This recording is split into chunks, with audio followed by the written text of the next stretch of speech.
राज्य सरकार तातडीने बरखास्त करा आणि इथे राष्ट्रपती राजवट लागू करा अशी मागणी केली आहे उद्धव ठाकरे यांनी। राज्यामध्ये तातडीने निवडणुका घ्या असंही उद्धव ठाकरे यांनी म्हटले।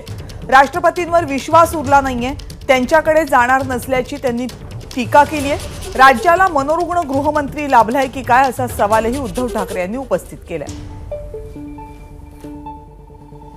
आम्ही राज्यपालांकडे जात नाही, कारण राज्यपालांकडून आम्हाला कोणतीही अपेक्षा नाही। मुळामध्ये राज्यपाल पद यापुढे ठेवावं की न ठेवावं हाच आता प्रश्न निर्माण झालेला आहे आणि त्याच्यासाठी या सरकारची बरखास्तीची मागणी करत आहोत। या राज्यामध्ये राष्ट्रपती राजवट लागू करा आणि ताबडतोबीने निवडणुका घ्या ही आमची आग्रही मागणी आहे। सर्वोच्च न्यायालयाला सुद्धा माझी जाहीर विनंती आहे की तुम्हीच एक आता शेवटच्या आशेचे किरण राहिलेले आहात। हे सरकार घटनाबाह्य आहे। ज्या पद्धतीने काल देवेंद्र फडणवीस बोलले, मी त्यांना कलंक बोललो, फडतूस बोललो, आता माझ्याकडे शब्द नाहीये। म्हणजे फडतूस कलंक हे फारच सौम्य शब्द झाले, पण निर्घुण आणि असं वाटायला लागले की यांची मानसिक तपासणी करावी की काय। आपल्या राज्याला एक मनोरुग्ण गृहमंत्री लाभलाय का अशीच कालची त्यांची प्रतिक्रिया होती, अत्यंत संतापजनक होती।